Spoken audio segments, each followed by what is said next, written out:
pessoal, meu nome é André Lafayette, eu sou professor de Clínica Médica do Grupo Eu Médico Residente. Este é o nosso canal do YouTube em que a gente traz materiais de relevância para provas de residência em todo o país, então de âmbito nacional.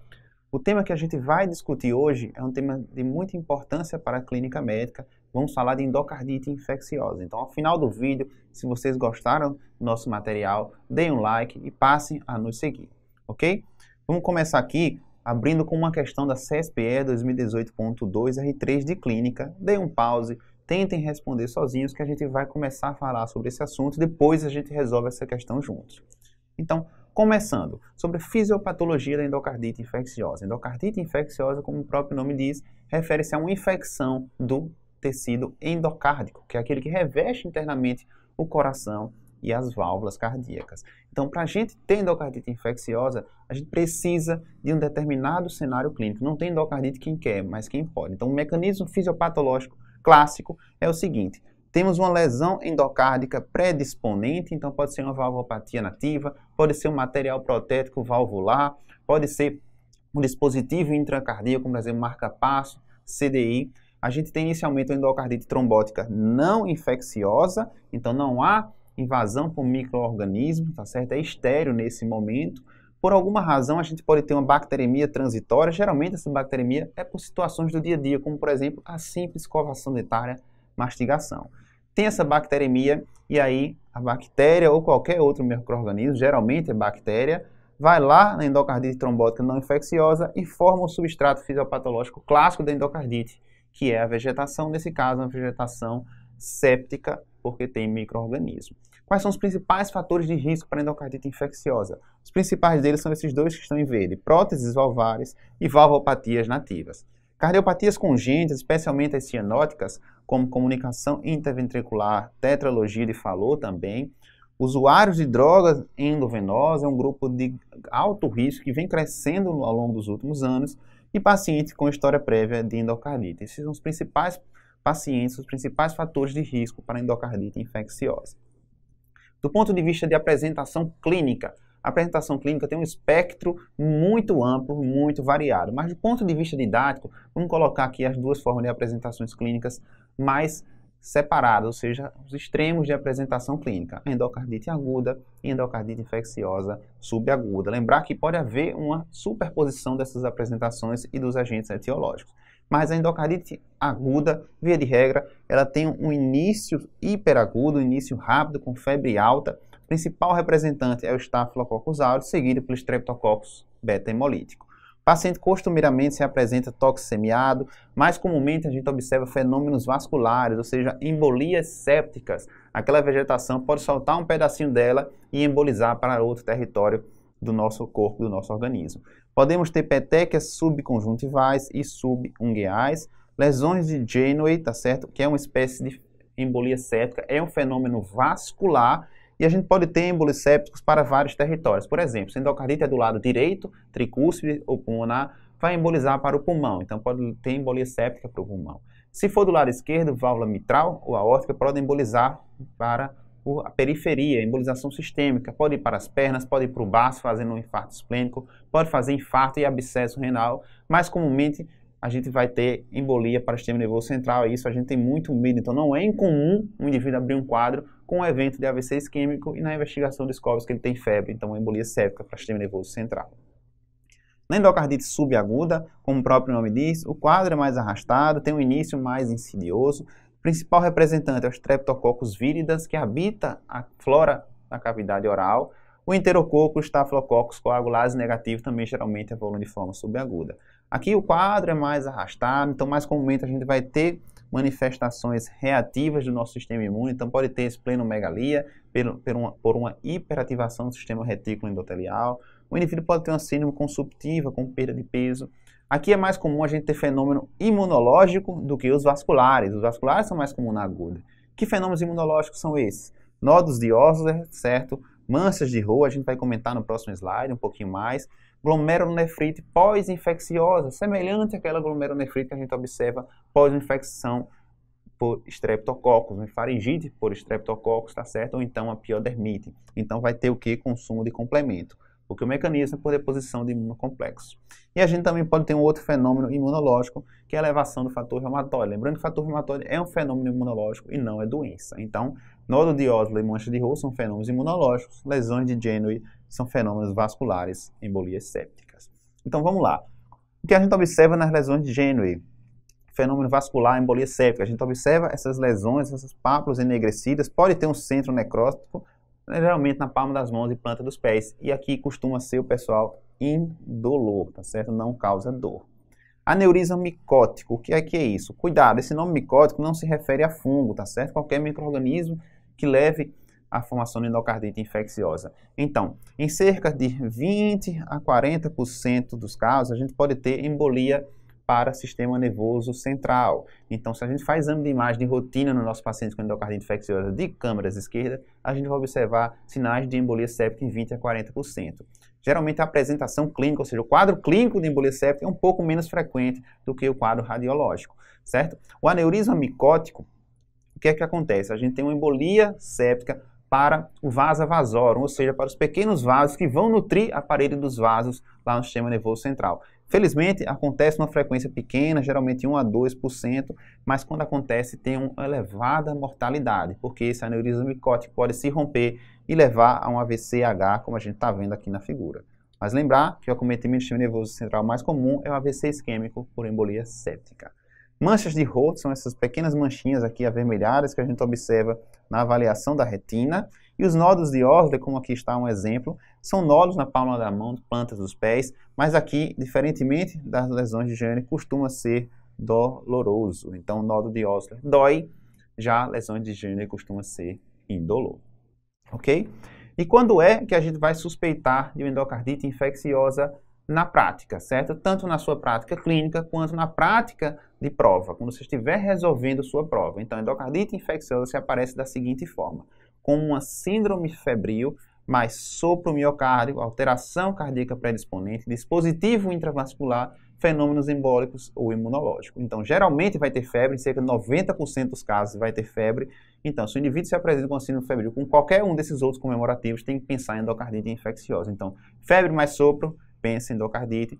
Se o paciente tem febre, tem uma lesão cardíaca predisponente, ou seja, uma valvopatia nativa, tem uma prótese valvar, a gente também pensa. Se ele tem dispositivo intravascular, marca passo, CDI, ou se apresenta com fenômenos embólicos ou imunológicos. Então é muito comum a gente receber na enfermaria de cardiologia, por exemplo, eu trabalho em uma enfermaria de cardiologia e comumente a gente recebe pacientes com endocardite que abriram o quadro com evento neurológico e foram inicialmente para um hospital de referência em neurologia. Então, o paciente faz um AVC isquêmico, quando chega lá na investigação descobre que ele tem provas de atividade inflamatória elevada, VHS, PCR, o paciente tem uma história de febre nos últimos dias das semanas que precederam o quadro do AVC e quando a gente vai investigar, descobre que ele tem um sopro. Então, não é incomum abrir um quadro, especialmente se for um indivíduo jovem com fenômeno de AVC isquêmico. Então, é assim que vai aparecer endocardite na prática de vocês, tá certo?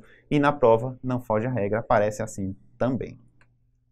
Seguindo, falar sobre a etiologia de acordo com alguns cenários. Por exemplo, a endocardite se apresenta de forma aguda em pacientes com válvula nativa. O principal agente é o Staphylococcus aureus. Lembrar do risco de Staphylococcus meticilina resistente. Então, quem tem mais risco de ter Staphylococcus aureus meticilina resistente?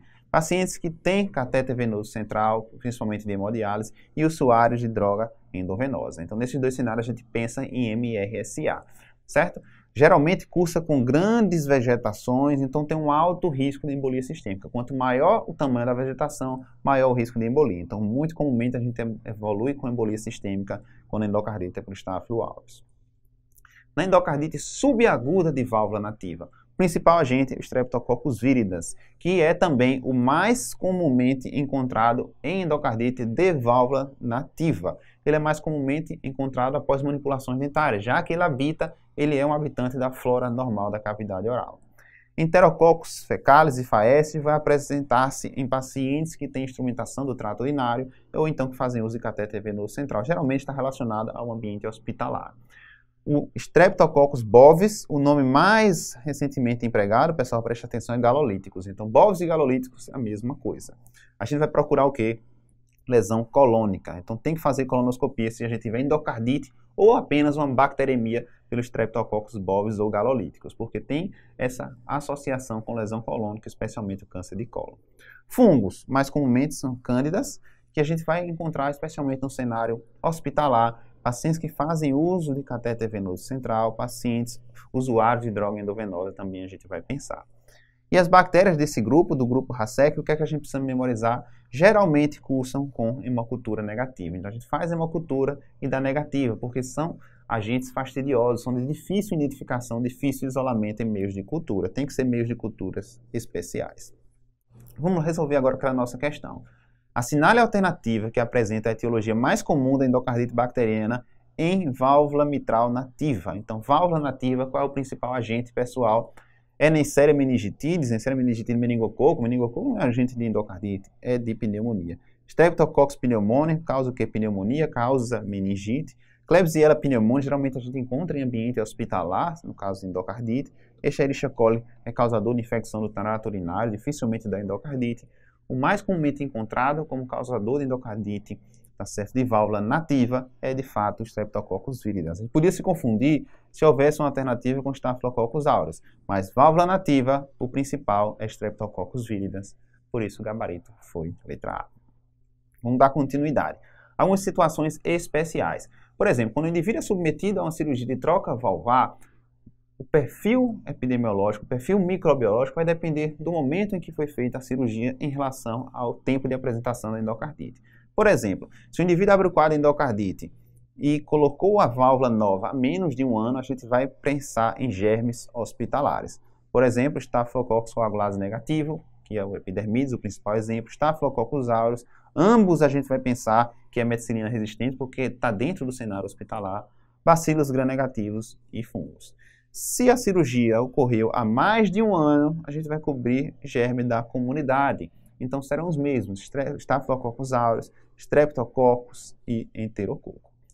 O que é que a gente tem observado nos últimos anos, pessoal? Pacientes cada vez internando com quadros clínicos mais complexos, com múltiplas comorbidades, com mais invasão, tá certo? Mais acesso venoso, mais procedimento cirúrgico, intubado, sonda vesical de demora. Então a gente tem observado um aumento da endocardite associada aos cuidados de saúde.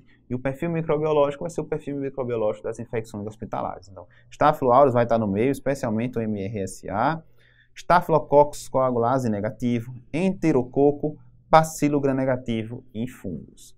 Se a gente tem endocardite associada a dispositivos, aos devices, marca-passo e cardiodesfibrilador implantável, pode ter o ressincronizador também. Os principais agentes são esses dois, Staphylococcus aureus e coagulase negativo. Aqui também, pessoal, mais uma vez a gente vai pensar no meticilina resistente, no MRSA. Ok? Vamos seguir. Em endocardite em usuários de droga endovenosa ou então pacientes com uso de catéter venoso central. A gente tem observado o aumento da incidência de pacientes com endocardite pelo uso de droga endovenosa, é mais comum nos indivíduos jovens do sexo masculino, como está aqui, e a gente também tem que pensar na infecção relacionada ao catéter venoso central. Geralmente, pessoal, é por Staphylococcus aureus, como está aqui, geralmente por Staphylococcus MRSA.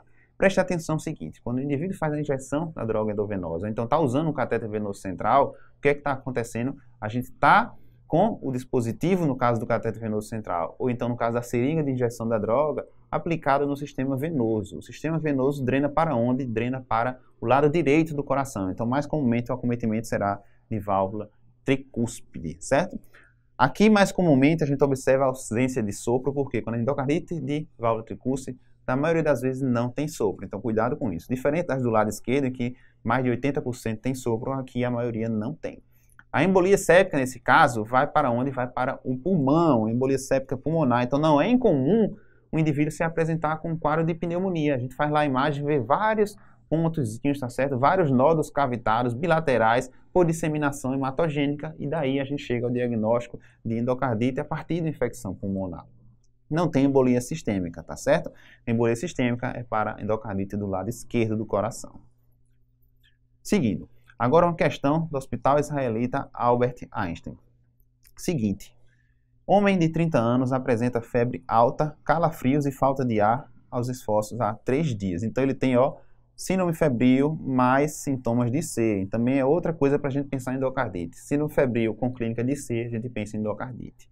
Não há sintomas respiratórios, gastrointestinais ou urinários, então o foco não parece ser respiratório, nem gastrointestinal, nem urinário. Nega quaisquer outras queixas na anamnese. O exame físico revela sopro sistólico em borda external esquerda e manchas de roto. Opa, já deu aqui. Se falou em mancha de roto, está feito o diagnóstico. Faz o segmento médico regular e não há descrição prévia de alterações na ausculta cardíaca na revisão do prontuário. Opa, então é um sopro novo, bem documentado. O paciente relata uso de drogas injetáveis, olha só, mais um fator de risco. Nos últimos 2 anos, nega outras doenças cardíacas ou procedimentos cirúrgicos prévios, não há outras comorbidades e a sorologia recente para HIV, sífilis e hepatites virais são negativas. O agente microbiano mais provável de ser observado nas hemoculturas coletadas para esse paciente, se ele é usuário de droga endovenosa, a gente vai pensar especialmente em quem? MRSA, ou seja, no Staphylococcus aureus meticilina, tá certo? Resistente.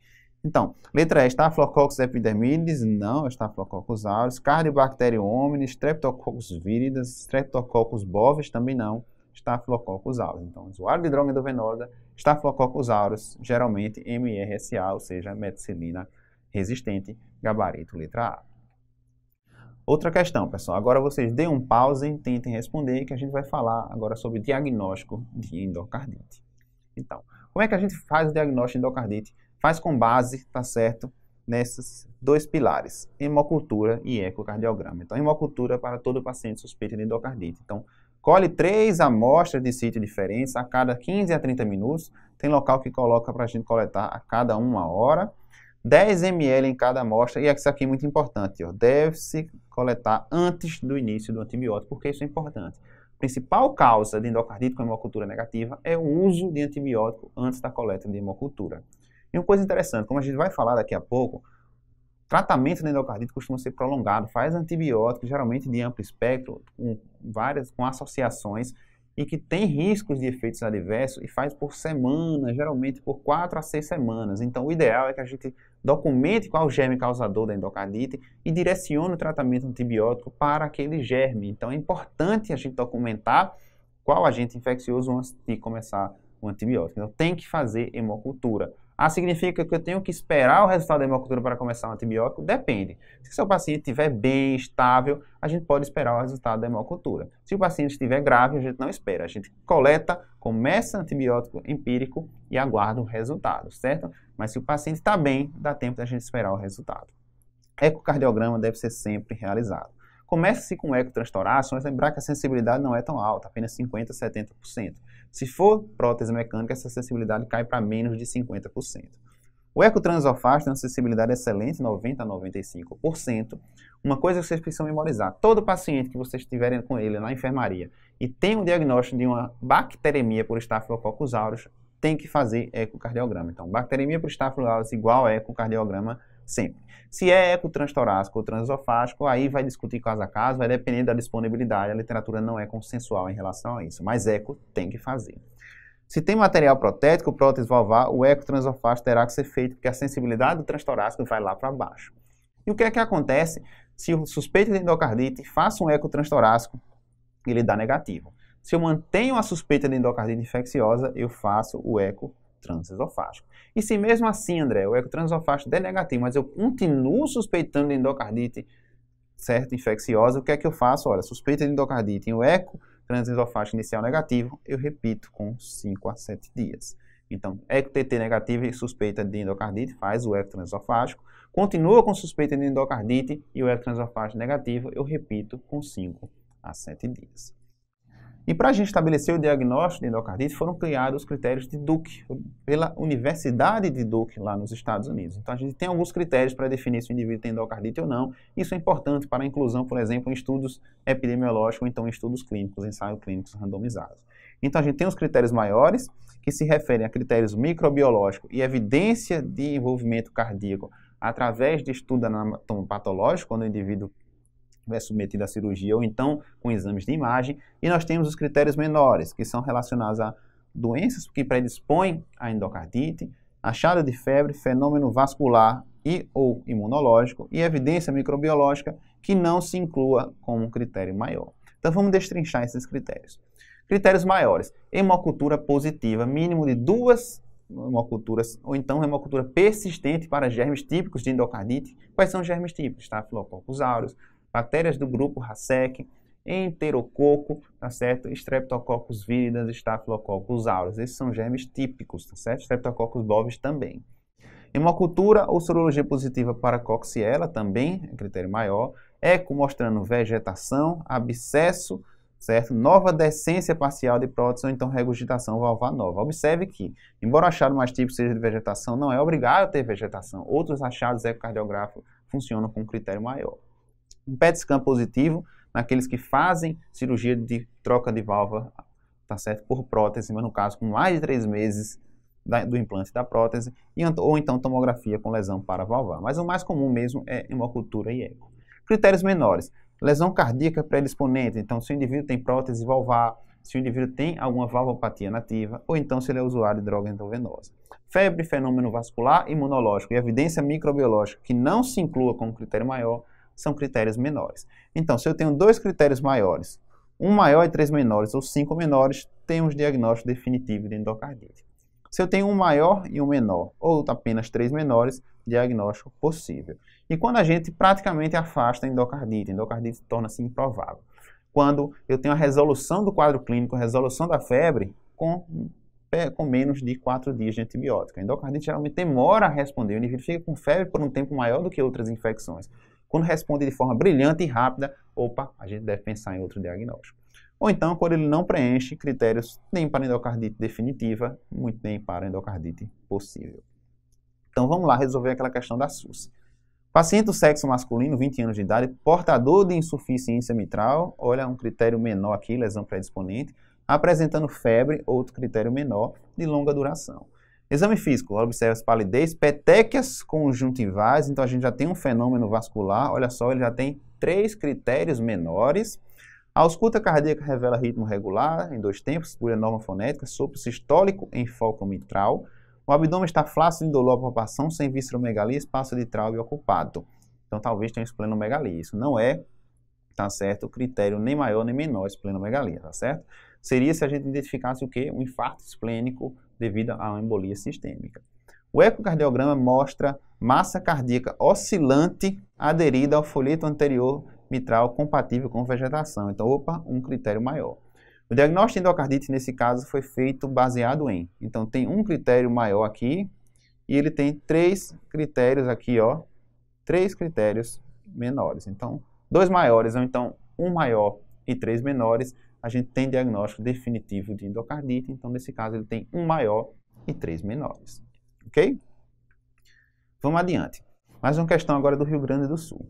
Assinale a assertiva incorreta sobre endocardite infecciosa. Então, letra A. Streptococcus galolíticos é uma bactéria frequente nos casos de válvula nativa. Sim, Streptococcus galolítico é o mesmo de Streptococcus bovis, tá certo? B. Glomerulonefrite causada por endocardite é relacionada ao depósito de imunocomplexo na membrana basal dos glomérulos, tendo boa resposta ao tratamento antimicrobiano verdadeiro. Endocardite é uma glomerulonefrite, pós-infecciosa. Deposição de imunocomplexo, lembrar que consome o quê? Complemento. Não tem tratamento específico, a gente trata a endocardite, o indivíduo tende a responder. C. O aneurisma micótico é formado por êmbolos decorrentes de infecções fúngicas, principalmente candemia? Não, qualquer micro-organismo. Lembrar que o termo micótico aqui não se refere a fungo necessariamente. Então, C está falso e é a nossa resposta. D. Febre de 38 graus, fenômenos imunológicos, olha, nódulos de Osler, e fenômenos vasculares, lesões de Jenner, são exemplos de critérios menores para endocardite infecciosa. Perfeito, correto. E letra E. Em caso de bacteremia persistente, apesar do uso adequado de antimicrobianos, está indicada cirurgia cardíaca para os portadores de endocardite. Isso é verdadeiro, a gente vai comentar daqui a pouco sobre isso quando falar de tratamento. Então, gabarito, letra C, a única incorreta. Questão agora, pessoal, SUS São Paulo, questão sobre tratamento. Pausem, tentem responder, que a gente vai falar um pouquinho sobre tratamento de endocardite. Sobre tratamento clínico, alguns conceitos gerais. Veja, a vegetação, ela não tem vaso sanguíneo chegando até a ela, então não tem perfusão. Então vai ser difícil o antibiótico penetrar na vegetação. Além disso, a vegetação tem um biofilme que protege, tá certo, o micro-organismo que está lá dentro causando infecção. Então a gente vai ter que fazer antibiótico em altas doses, antibióticos por tempo prolongado e fazer antibióticos bactericidas e não bacteriostáticos. aminoglicosídeo, gentamicina, amicacina em todo o esquema empírico. Por quê? Porque a gente tem que cobrir enterococo. Para a cobertura de enterococo, o aminoglicosídeo faz sinergismo com drogas beta-lactâmicas, como por exemplo a ampicilina. Então, esquema empírico tem que ter aminoglicosídeo. Se é válvula nativa, o tratamento vai ser por 2 a 6 semanas. Geralmente a gente faz por um mínimo de 4 semanas. É raro a gente fazer por apenas 2 semanas. Válvula protética tem que ser no mínimo 6 semanas sempre.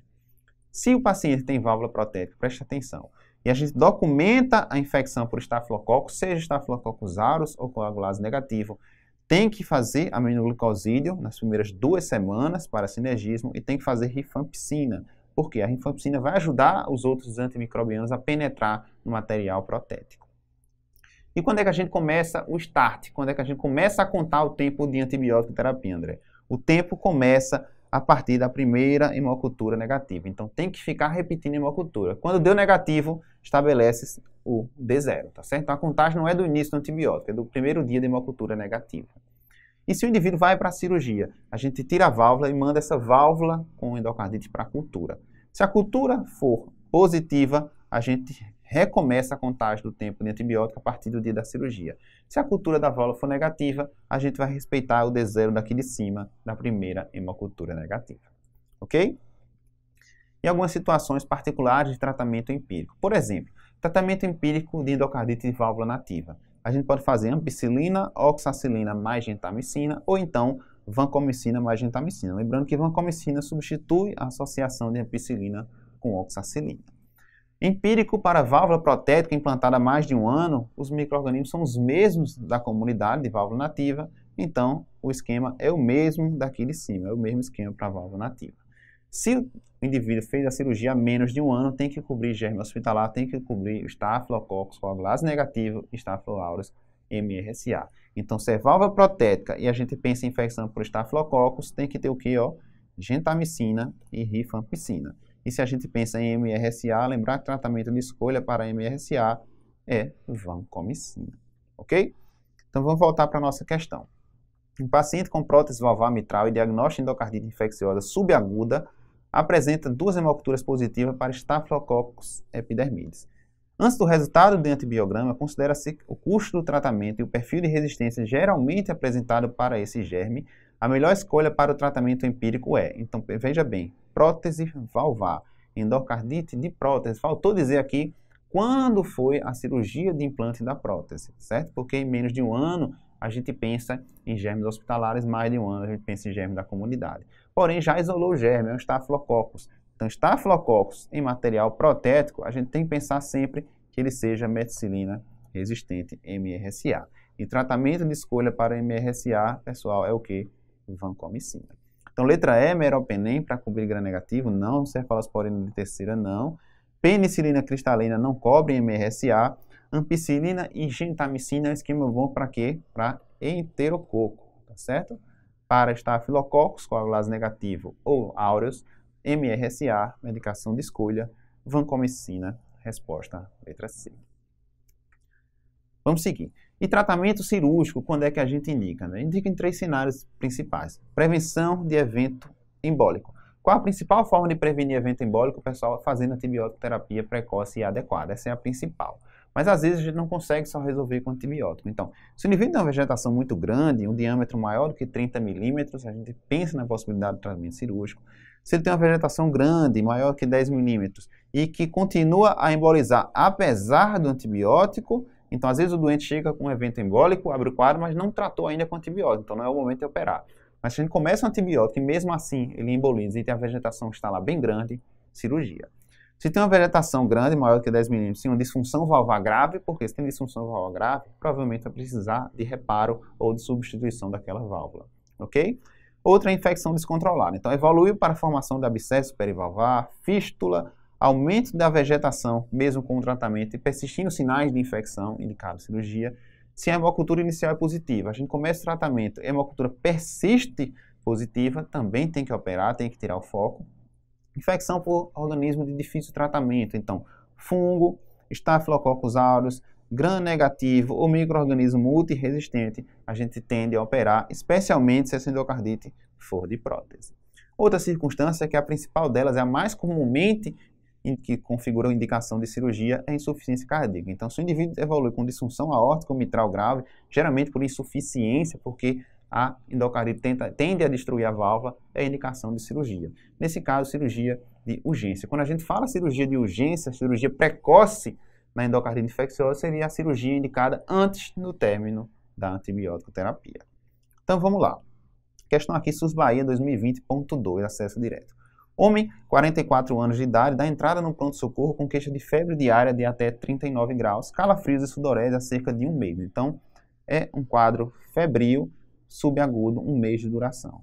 Associadamente, queixa de astenia, perda ponderal não aferida. Refere dispneia ao deitar, dormindo com a cabeceira elevada e acordando à noite com sensação de sufocamento, ou seja, ortopneia, dispneia paroxística noturna. Então, mais uma vez, se o indivíduo tem febre, mais sinais de IC, a gente pensa em endocardite infecciosa, certo?